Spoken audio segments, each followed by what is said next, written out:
Le rôle principal de la mitochondrie, c'est la production d'énergie stockée dans l'ATP, adénosine triphosphate. Les principales étapes de production d'énergie sont les suivantes.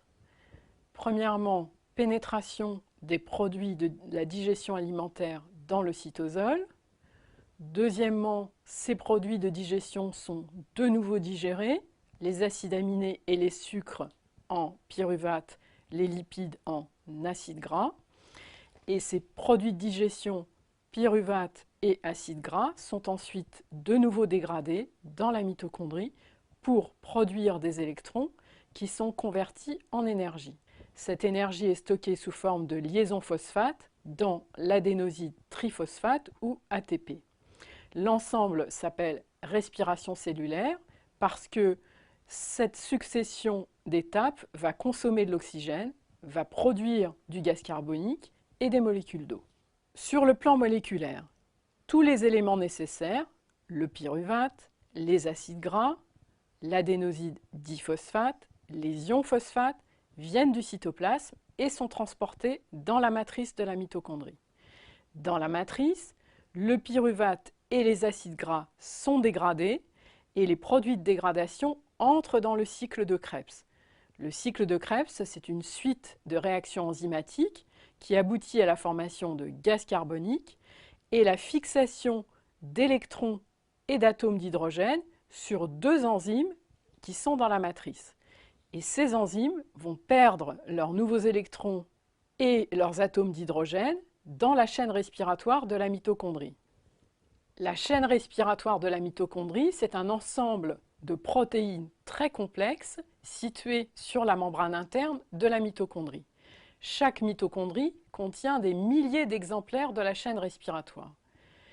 Et la chaîne respiratoire va assurer le transfert d'électrons d'une protéine à l'autre pour former des molécules d'eau. En transportant les électrons, les protéines de la chaîne respiratoire prélèvent des ions H+, hydrogène, dans la matrice et les relarguent dans l'espace intermembranaire. Il va donc y avoir de moins en moins d'ions H+, dans la matrice et de plus en plus dans l'espace intermembranaire, créant ainsi ce qu'on appelle un gradient de protons, c'est-à-dire une différence de concentration entre l'espace intermembranaire et la matrice. Les ions H+, vont de nouveau entrer dans la matrice par l'intermédiaire d'une autre protéine qui s'appelle l'ATP synthase. Cette ATP synthase, avec ce passage d'ion H+, va ajouter un ion phosphate sur les molécules d'ADP qu'elle va ainsi transformer en ATP. L'ATP peut ensuite quitter la mitochondrie et aller dans d'autres sites cellulaires où il sera repassé en ADP éventuellement pour ainsi dégager l'énergie nécessaire aux réactions enzymatiques. Donc en résumé, la respiration cellulaire, c'est l'utilisation d'oxygène et de nutriments cellulaires pour transformer l'ADP en ATP et assurer ainsi une réserve d'énergie qui pourra être ensuite utilisée par la cellule pour ses réactions enzymatiques. Cette transformation s'accompagne de production de molécules d'eau et de gaz carbonique, d'où le mot respiration. C'est un processus de fabrication d'énergie qui est extrêmement efficace puisque avec une seule molécule de glucose, on obtient 36 molécules d'ATP.